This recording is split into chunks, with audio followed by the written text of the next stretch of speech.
자, 다음으로 실전 회로 이해 과정에 대해서 설명을 드리도록 하겠습니다. 자, 실전 회로 이해 과정이라는 것은 이제 지금 실무 과정하고 연구 개발 과정을 모두 들었다고 하더라도 실제로 이제 제품에 대해서 개발을 하거나 또는 일부 외국계 기업에서 고객사한테 기술 지원을 할 때 자기가 회로 경험이 많이 없는 경우에는 상당히 어려움이 있게 됩니다. 그런 경우에 회로를 딱 보면 그 기능이 파악이 돼야 되는데 그 기능 파악이 제대로 안 되는 경우 큰 낭패를 갖게 되죠. 그렇다고 해서 시중에서 제대로 된 회로집을 구하기도 힘들고 또는 회로집을 구한다 치더라도 그 회로집에는 회로에 대한 동작 원리가 자세하게 기술되어 있지 않습니다. 그러다 보니까 제가 이제 책을 만들긴 했는데 그 책에서 회로 위주로 많이 회로가 200여 개 넣어놨고요. 그 회로를 많이 쓰이는 회로를 줄인 게 여기 블록에 있는 것처럼 리니어 전원 회로부터 해서 이러한 블록의 회로까지 되겠습니다. 자, 이런 섹션들로 이루어져 있는 회로들을 구성을 제가 했습니다. 그래서 이러한 종류의 회로에 해당이 되겠습니다. 그래서 전원부가 여기 있고요. 전화기 관련된 회로, 통신에 대한 거, 유선 통신에 대한 내용입니다.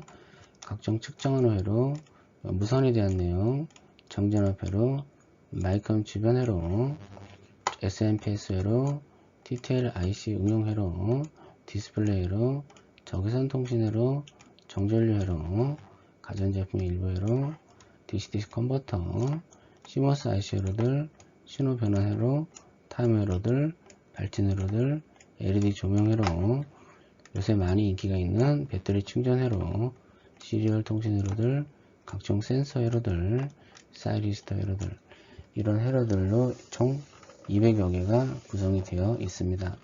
그래서 이 회로를 통해서 여기 밑에 적혀 있습니다만 회로의 기능을 파악하고 동작 원리가 실무 과정에서 배운 지식들이 실제로 적용되어 있는 것을 경험하고 배우게 된다. 그러니까 그 교육의 연장선상에서 실무 과정까지 다양한 이론을 배운 거를 실제 회로에 적용되어 있는 것을 확인할 수 있다. 자, 그렇게 되는 것입니다. 자, 예를 들어서 실전 회로 이해 과정에서 예를 들어 보겠습니다. 자, 이런 회로가 있습니다. 적외선 신호가 들어가서 릴레이가 동작되는 겁니다. 근데 적외선 신호가 들어갔는데 어떻게 이 릴레이가 켜서 LED가 들어오지?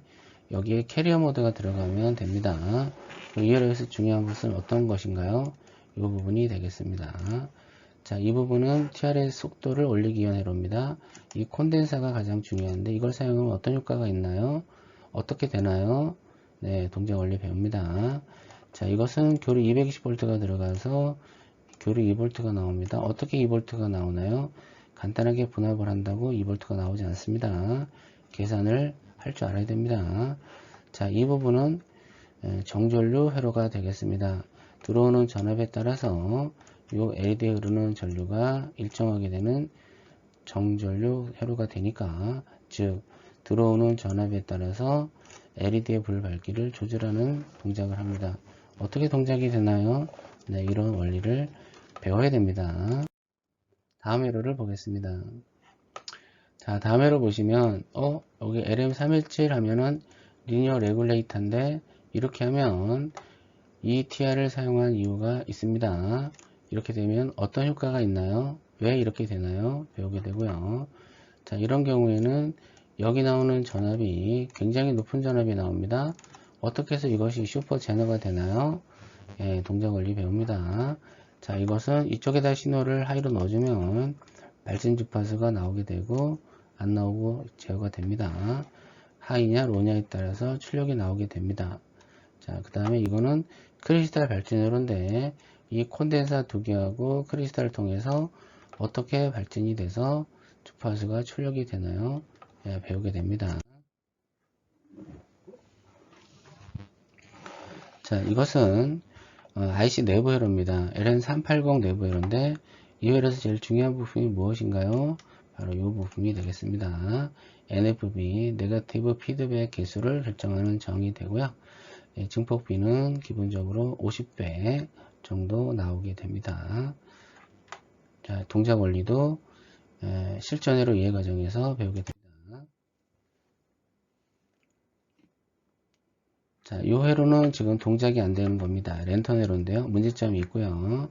어떻게 발진이 돼서 랜턴이 켜지는지 배우게 되고요.